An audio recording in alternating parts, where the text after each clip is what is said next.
Alright, good morning sa tanan. This is Cornerstone Believers Radio Program. Kini si Evangelist Mav o sa makanunay, no? Kuyog na ako si Dr. Faulkner. O ba nato pod karon si Apostle Edmark. Sa tanamang ng lantaw nato karon maayong buntag. Atong i-greet Apostle lang na sa ato ang live, no? Good morning ni Charmaine, no? Charmaine. How do you pronounce this name, no? Anyway, good morning po ni Alyssa and also ni Athena. Sino ba to si Athena, no? And, kinsa pa na rin dapita, no? Si Sister Melissa, good morning. Si Pastor Jose, good morning, Pastor Jose. Congrats sa imong new car. No? Good morning po ni Christy Ramirez. Asa ba ni siyang dapita, no? And si Sister Lou. Good morning, Sister Lou. And to everyone nga kanunay naminaw kanato, I'm encouraging everybody to follow our YouTube channel. It is Music Generation Official, no? And also, tanan na nga mga songs that you have just listened to, nga provide na to sa atong radio program. Katong inyong nadunggan ganina nga pagkasimbahon is already available in all streaming platforms. We have Apple Music, Spotify, we have YouTube Music na ato tanan, no? And to our Facebook pages, don't forget to follow CB Church Connect, Counterflow, Unworldly Thoughts, and Sips of Scriptures. I-follow na mga kaigsunan so you get to see. Sila sa IG, yes. TikTok. Na sa IG, Meta, TikTok, no? Tanan, no? Even our songs, no? Pwede niyong paminawan dito. Alright. And this time around, akong ihatag ni Dr. Faulkner. Sige. Uban mo na ito karoon si Apostle Mark. At siya ngayon na mag-pray sa Sige. Yes.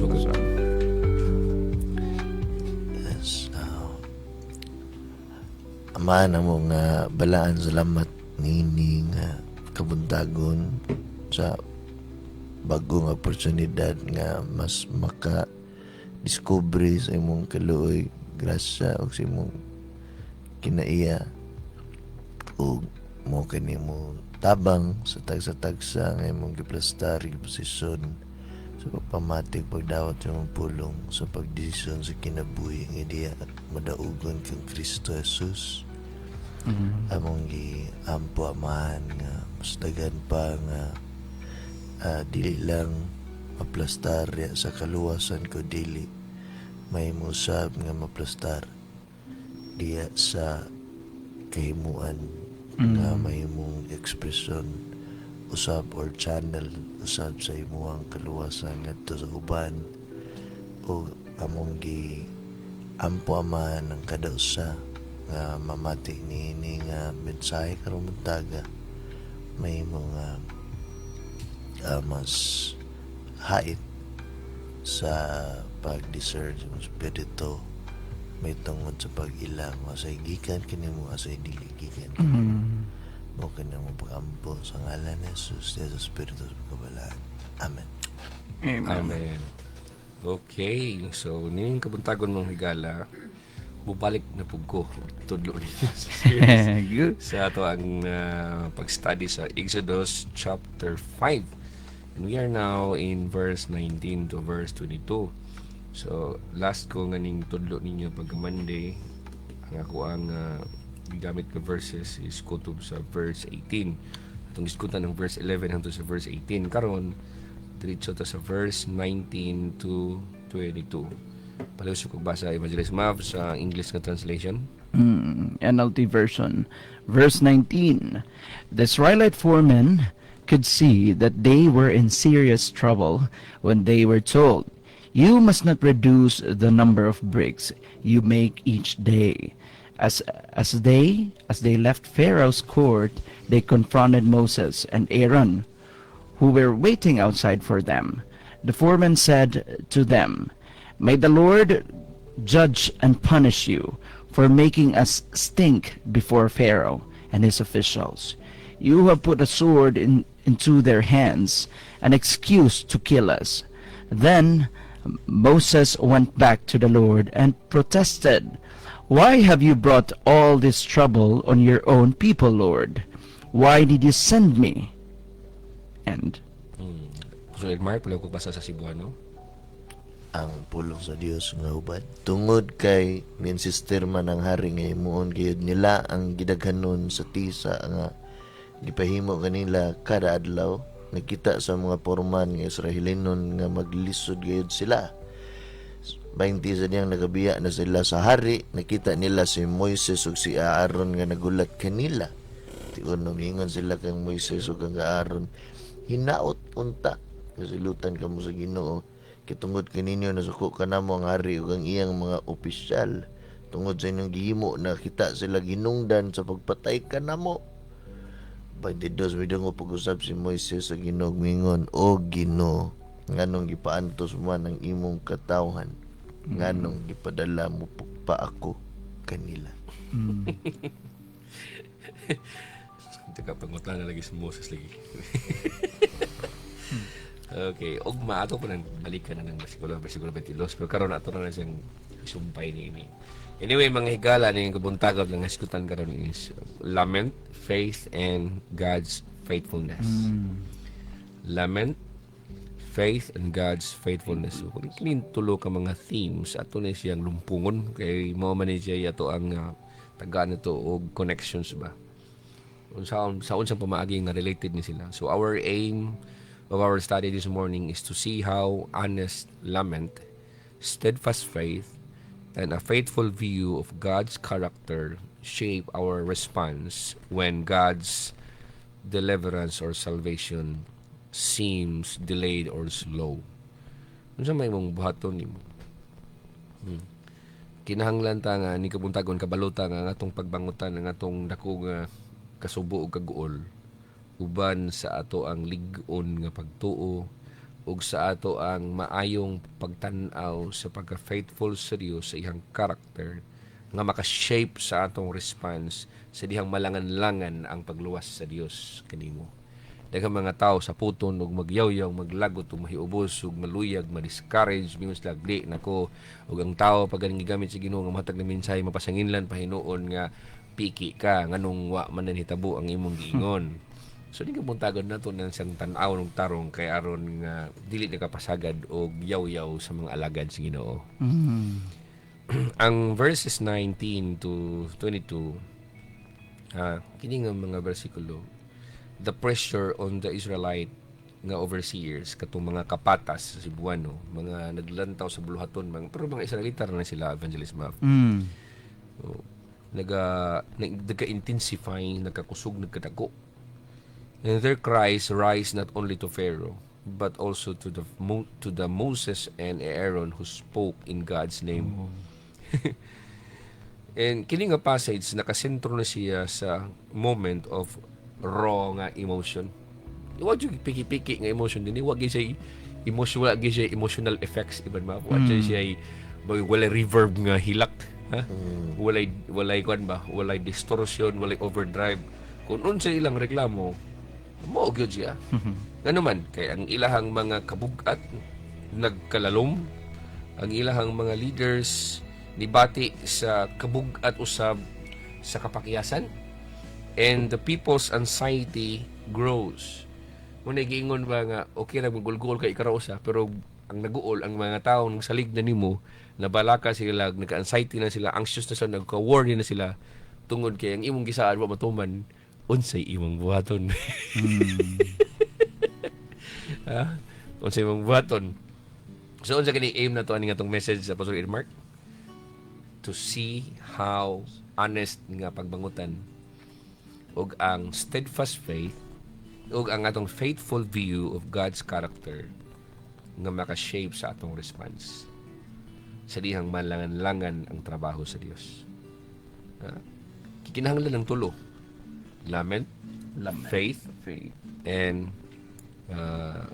God's faithfulness, or the faithfulness of God. Muna nga dili mo silbi nga kutobra kas hilak, nagbangutan ka, danguy-ngoy ka, hilak, nagtsabaw ka diha, apan mo po kabalo nga ang Dios faithful siya. Nga, mo man yung problema sa mga taron, kay kutobras lamentation, kutobras hilak-hilak, kutobras pagbangutan, pero pautanon mo, kailan medyo ka sa Dios. Faithful ba yung Dios nimo? Faithful ba yung Diyos o dili? Ang tubag, Bow. Bawo. Ambot lagi. Mo nang daghan kayo magyaw-yaw, daghan kayo mutsabaw, daghan kayo magrant-rant. Daghan kayo ingon ng Dios nganong wa man lagi. No? Piki na nga pastor, piki na nga propeta, ngano nang dugay man kay sanan. No? So ato ang mensahe karon mo hatag niyo og enlightenment nimo karon nga. Tungod ba kay gilangan-langan sa Dios o wala pa diya wa kay nakita nga immediate nga result sa iyang saad. Mingon na ka nga mo na siya na I'm screwed. Mo na gini patay na tani kalakiyan ni. Kung dili na ingon na. Anyway, tagaw mo na gamay nga context ni nga tong story. After Pharaoh refuses Moses and Aaron's initial demand to let Israel go, ang oppression nagkagrabe, nagka-intensify, and the Israelite overseers are charged with producing bricks without straw. Same lang gihapon ang production nila sa ilang tisa, pero wala sila dagami. Sila na ipapangita og dagami. Usa kini siya ka brutal nga regime that crushes hope. Ikaw kuno be, nalisod pa man gani kag apas sa inyong production nimo nga naapay raw materials, unsan lang kanang ikaw mangitag raw materials, ikaw pa mangitag dagami. Mao na nga kini nga passage manghigala 19, 20, 21 to 22 zoom in ni siya sa realization sa mga overseers. So dili ni siya realization even Apostle Mark sa katong ordinaryo lang nga mga tao. Mga dagko na ni granggo katuning mga kadagkuan sa Israel. So dili basta-basta kay kung dili na matarong pasabot ni Moses ug ni Aaron, rebuild din automatic ni mga tawanan ni. Mo rebuild din sila diretso ngano man. Kay mga kuan man ni. Mga presbyteros man ni sila. Mga overseers man ni sila. Di ningon ang Biblia nga ang ilang realizations, ang mga overseers, the Israelites overseers realization that their leaders nga si Moses and Aaron, ang request ni Moses and Aaron ngadto ni Pharaoh has backfired. Backfired man, Evangelist Map. And leaving them caught between Pharaoh's decree and Moses or Aaron's accountability. So, initabo, they turned their gaze to Moses and asked, in effect, why did you bring us into this? Na, murag gidangat. Na ikaw bitaw igor kanin tuman sa tawag si Ginoo sa trabaho sa Ginoo sugo si Ginoo niya ikadagi pangutana nganong giin-ani man kun nimo ha nganong giin-ani man nimo pagtarong kuno diha kay human unsa may mo reaction nila Evangelist Mab ko ngayon makasinati kag ina na Ivan Mab kanang kasing-kasing kaning obey sa sugo sa Ginoo niya mga ang imong request ni backfire man wa man natuman dayon. Oh, if it were me, no, that would be really very frustrating, no? Especially when imuhang sa imong kasing-kasing siguro kung ituman tinudan na ni ako din inanaon ko nimo ano nangyayari dito Lord. Wala ginala. Yeah. Ikaw Apostle Mark unsa may imong reaction kung ikaw ni Moses? Kuan permit na O sa human nga instinct. kanang ma-appeal ko ka pressure muraog sa basketball pa for quarter nga Yeah, 3 seconds na lang. 3 seconds na lang ilabog tulo o duwa kontra. Sa una na. Okay. So doon na tayo 3 ka division sa itong message ni Kapuntagon mong higala. Nga angay na to ulit siyang timanaan. Number 1, ang first ka division is honest lament and recognizing false security. Unsa Evangelist Map? Number 1 is honest lament and recognizing false security. Unsa man na sa Cebuano Apostle Mark? Nakuan ko. Kaya honest is doon mo kay Cebuano Apostle Mark mga aton siyang masterol dug mayo kaning gitawag og faithfulness English no is matinumanon. Truthfulness is matinud-anon. And honest is matinuoron. Matinuoron. Matinuod ba? Matinuoron. Yung muna siya. So, doon kayo maglibog. Matinuoron. Honest na siya. Honest. O sabi siya honest. Honest. Basta kaya honest. Tantango rin it's Honest. Ara. It starts with letter A, honest. ang, ang E pag yun, ang E is ilisan isang I, honest. Di Bisaya na. Pwede. Or honest. Ang Cebuano sa honest lamentation mga higala is matinuorong pagbangutan. Wow. Matinuorong pagbangutan. So, kada bang if naadi kay mga disappointments na kay anxiety na kay worry, kung imo ra na siyang ibaliwala ra pud nimo, dili ka honest. Daga mga tawo dili honest lang kaugalingon. Tuo sila honest sila kay niulit sila sukli.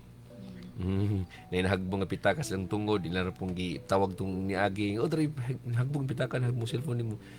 May sila anak pero pag abot sila mga pagbati di sila honest. Ilang limdan, naglimod sila silang kaugalingon.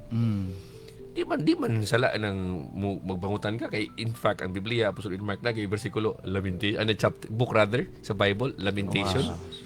Correct. Masuko ba di ang Dios nga maglament ka diha? Masuko ba di ang Dios magbangutan ka? Kung dili man. Make sure nga imong pong lamentation is honest. Sa sulti mo. I mean, during the data na makita na to because especially natay perception that when you're already Christian, dapat gyud kanunay nga kanang gamay lay ko lang ba kanang perfect gyud tanan imo mga Perfect pagbati dapat. emotionally. Emotionally dapat gyud katud yung mga positive gyud tanan. Yeah, di jud hilak ka. Di jud mahilak wala hilak kay ni kay Christian eh. Manilak man ka apil diro ka nihilak ka. Pero diri dapita no it's very comforting gitagaan ta og kanabitang an actual presentation of how it's supposed to be nga di ay ang Dios gani dili day magkurat sa mga tawo nga adunay honest or matinuorong pagbangutan. Tinuorong pagbangutan. Okay, and saan po na to pag-recognize po sa false security? Kay kasagaran na sa mga tao di sa Pilipinas, even Apostol Mark kay magyaw-yaw dayon kay tan-aw nila watay kasiguraduhan ani mo nga natin. Pero sometimes ang ilang gituuhan bitaw or ang atong gituuhan nga kanang genuine nga security false di ay. Kay ilang hunahuna nila nga wa naman sugot ang paraon nga buhian sila nga pasimbahon sila dito sa Kamingawan. Ilang hunahuna nila nga si Moses may false. Yeah. Katong gi-offer ni Moses mo false security. Master kaya mga tao na sa kalimutan. Master kaya na. Now, akong karuhon, ang ningyaw-yaw diri ang matubas sa verse 19, nakita sa mga overseers, sa mga kapatas nga Israelita, nga nahimutang sila sa lisod nga kahimutang sa dihang gipahimo sila sa samang gidaghanon sa mga bricks matag adlaw. Wala dingon diri nga na break evangelism o na break sa paghimog bricks. Ingon ang Biblia, every day they had to produce. Grabe. Lunes, Martes, Miyerkules, Huwebes, Biyernes, Sabado, pisalipay ka kay Domingo na walay break dire. Pervinti na siya. Sus, kalabara, asag pangita og asag pangitag mga dagami aron sa pagpalig-on sa ilahang gigama nga breaks aron maghimo sila mga infrastructure. True. Para ilang gamiton sa flood control. Adi day. Uri tinglamot. Uri tinglamot day. Para gamiton sila ang mga buildings kaniyan to. And labad kay ang ilang ulo tungod kay ang productions, ang expectation, ang kuta nila samara sa una nga naa pa sila dagami niya karon walay dagami maura gyapon. Mo nang sa pagbiya nila sa hari gikasugat nila si Moises ug si Aaron nga naghulat kanila. Naghulat ra mag dito. Kamong duha si Aaron si Moses yung na ninyo nga kuan ba? Naghulat mo sa mga tao maabot. Hoping makasabot ang mga tao. Wa pa gani ka istorya Apostol Mark niingon ang mga tao. Makita unta sa Ginoo ang inyong gibuhat og silutan kamo. Wow. Agoy. Ikaw naman ay silutan. Silutan unta kamo niya tungod kaninyo ang hari ug ang iyang mga opisyal napungot pag-ayo kanamo. Daw gihatagan ninyo sila espada aron ila kaming patyon. So, yung mga tao sa ina ng mga pilingon kay mo na mga swito kayo sa plano sa Dios, huna sa Dios, kasing-kasing sa Dios nga ikaw nga nagtumas kabuton sa Ginoo, ikaw na noy pasilutan. Mingon ta sila magampo to ko na Pastor Faulkner nga sumala sa ako nga nakita nako nga mamatay siya karon dayon nung sunod semana mamatay siya tungod sa iyang mga gipangbuhat niya nga dili mao ana. Mura pag mga correct ng mga tao sa Oo. murag nakadugog sa tingog sa Ginoo. Na kay maduga nga na po sa Mark. Oh, okay. Labi na itong kuhan remit na nagbase lang sa emosyon dili sa tingog sa Ginoo. Mo'y kusugin mo yung nana. Kining ilahang hitabo ning mga leaders wa. Timan iha balikon nako dili ni mga ordinary people. These were the leaders, the overseers sa trabaho, mga pangulo ni sa katawhan sa Israel. Mga dagko nga mga respected nga mga tao. And abi kay ang ilahang gi-expectar kay nagdimo ba ito si Moses sa signs and power sa Dios nga naa niya nga ang sungkod himong serpent and from serpent mahimo na po siyang staff, mahimo na po siyang sungkod din iyang kamot isulod siyang kupo niya paggawas na gisanlan na dayon pag ibayo po niya din ayon na sad dayon yung mga tao ni powerful kini expectation gud nila expectation nila nga pag unang arangkada ni Moses pag unang istorya ni Moses dito ni Aaron dito sa hari o sa paraon nga mutuo na kay wawan bito nagagrabe man ni noon taman-taman so mo nakasagaran mga tao ma-discourage kasi sila mosunod sa Ginoo kay ang ilang leader nga ilang gituuhan ilang una-una nga now na karon dapat karon na yun immediately di man kasabot ang mga tao ana nga ang Dios iya pang i-display ang iyang power ang iyang glory pinaagi sa mga pag-hardening sa kasing-kasing na pa may namugunay mga trabaho ang Dios nga kanabang sama sa mga cheese mga cheese naman sa mga chess day sorry sa mga chess players nga or sa mga tigdula og dama nga kuna-unaon pagtaman-taman mo kuna-una ka nga magpildi pero muda og dito sa unahan. So ina na mga igala ang interpretation sa mga leaders sa Israel yung panahon na mahitungod silang situation as a sign of God's silence, partly blaming Moses and Aaron for introducing a failed plan. Ila yung tanaw nila ni Moses, palpak mo na sila. Mga palpak mo na sila. Mga kuwan mo na sila. Unsay mga termino na rin sa Negros Oriental na Mark, mga tuplok. Mga tuplok mo na sila. Luya ni Moses si Aaron. Tuplok. Mga scammer. Mga scammer mo na sila. Wa malagi ng sugot ang hari. So, ningon ang mga tao, versikulo 21, makita unta ni Yahweh ang iyang gibuhat, ang inyong gibuhat. Sumining, nito po silang Diyos. Nito po silang Diyos, makita unta ni Yahweh ang inyong gibuhat og silutan kamo niya. Nag-ampo pa sa Ginoo nga unta silutan ni si Moses si Aaron, luya sa. Oh God, what if ikaw na? Ikaw na si Moses si Aaron nga naon ka sa mga tao. Bilang siguro kami Ginoo, nagtuman naman ako si mga kabuton. So, kini nga moment mga higala. Kini nga moment mga higala shows the dignity of lament. Kanabang naming hardship, confusion and disappointment before God and peers. Ang nakanindot kay mo ni, ha? Wala dili na po sa plastic. Ang ako pong ganahan ng mga tawhan na po sa Marks, ha? Kaya at least gi-voice out nila. Kaysa pahilom-hilom lang. Ilang taon ni mo okay rin yung mga tawhan na kaya orang mong tingog. Then, ato na di ka ilibagon sa laing tao. Mas may na ito bangon ka. May pag-inon ka, mamatay po kang pastora ka sa imong kalaki ni mo. Mo din niya gibati. At least magkaunaw po ka baga. Pwede ko mastorya, pwede ko manipinsa. Kaysa wala ra, burag wala. Kita pa mo, ngisi-ngisi lang. Hindi man ito, gilibak na day ka. So, manaringon ko sa point number 1, honest lament. Wow. Ngano day og muyaw-yaw ka, ngano day og magbangutan ka, magkuan ka diha. Wanang magulbol ka sa tubangan mismo sa imong gikalainan kaysa adto ni magulbol sa laing tao, di ba ka sa Facebook. Kinangilaran ng tao nga adto magulbol sa Facebook ni magtubang labi ra kay ngisi-ngisi. Ginoo ko.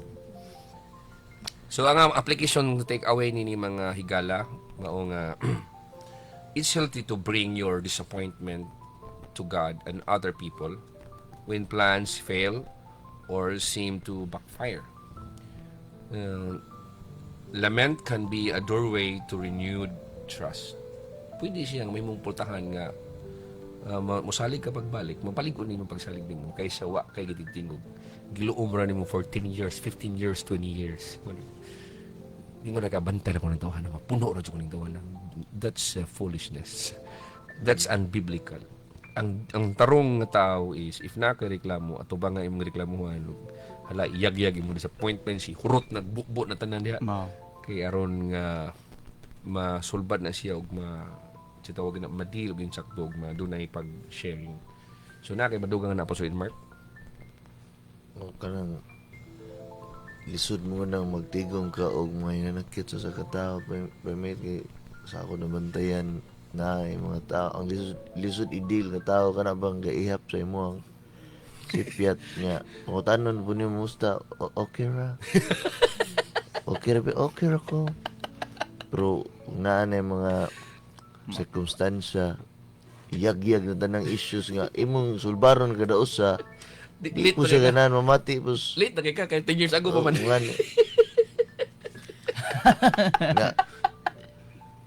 Di na po kasulbad na kay 10 years ago pa man to. Ma. Ha? Napanos naman. mao yun. Lisod na kayo. Okay, so bona siya, it's healthy to bring disappointment to God and to other people.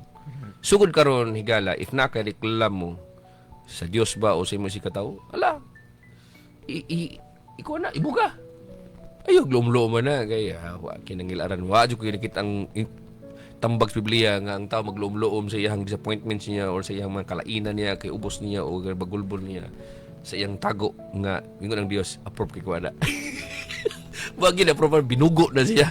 Muna binugo nga buhaton sa tao kanang iyang hambinabinon sa pila ka mga katuigan ng iyang mga disappointments. Okay, number 2, Apostle Mark is the burden of leadership under pressure. The burden of leadership under pressure.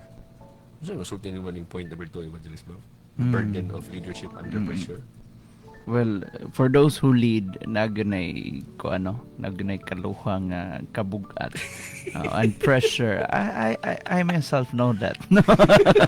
And I feel that all that time. No, when you're given a certain responsibility to do something, it goes along with a certain level of pressure that when you cannot handle it properly, it may either make you or break you good. No, break you good. Yes. Okay.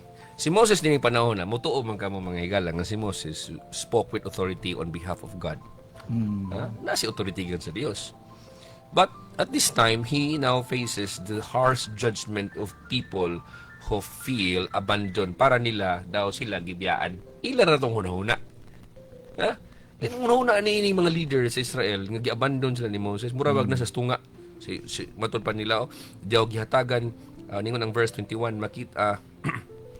makita unta ni Yahweh ang inyong gibuhat ug silutan kamo niya tungod kaninyo ang hari kay tungod kaninyo ang hari ug ang iyang mga opisyal na napungot pag-ayo kanamo tungod ninyo. Kasi mo si Sharon ka tungod namo. Diyon, ningon sila daw gihatagan ninyo silang espada aron ila kaming patyon. So small jud ilang palantaw ani Apostol Mark. Dili sa yon. And si Moses must bear the weight of expectations that reality is not meeting. Ang iyahang una-una ni Moses ang realidad ba kinahanglan nila wala ra bagini tabo, wa bagini tuman ng si Paraon unsaon ninon so, ang kabugat sa ekspektasyon sa mga tao niya wa ra ba natuman. Naandam-andam lang daan ako pa nimo adlay pagkita. Tago sa Abi ni mo si Moses abi siya pagabanggitan alagad si Ginoo nga ang tanan niyang mga proposals or mga requests or demands as a man of God automatic din approve. Wala nag-aki siya og nag-aki po siya og mga challenges. So kini nga mga bersikulo mga higala nang highlight kin siya that often unseen tension between God's calling and human frailty. Ngano man kay leaders can be well intentioned yet misread by the very ones they lead. Lami kitag intention pero nga to ang gidumala sayop ang ilang pagbasa. Sila nga nagsunod kanato, sila nga namati kuno, sila nga atong gibubuan sa ato ang kasing-kasing lahi ang ilang panaw nato. Mo nay pinakanta kung pressure nga mahitabo sa imong kinabuhi. Kanang muna nimong tabang sa mga tao apan ang ilang pananaw nimo you're bad. Ha? Well-intentioned kayo ka, yet people misread you. Nya sila ra magid ang imong rason nganong gibiyaan nimo ang tanan ng mga personal nga mga pangandoy kay para lang sa buloton sa Dios. Na sila nga imong gibubuan sa imong gugmag, pagtagad sa imong concern, sa imong care nimo. Lahi ang ilang paglantaw nimo. Okay, kasakit niya na. Pero saon taman. Ha? Na may calling sa Dios. So if ina man gani unsa may itong buhaton niya na Apostol Mark. When leadership faces backlash, lean into humility. Paubos lang. Seek clarity from God and reaffirm the mission while acknowledging the difficulty of the moment. Di medyo kalikaya nga namong gay leadership ng mga backlash. Pero kung abi ka nagyaw-yaw mga tao nimo, masukol pa ka, paubos na lang ka. Kung sila kasabot nimo, gidaot ka taman-taman, paubos na lang ka. And kung naglibog pagyug ka, ikaw mismo, seek clarity from God ug i-reaffirm ang mission while acknowledging the difficulty of the moment. Wala kung ingon ninyo nga ang ipabuhat sa Dios nato sayon ang tanan.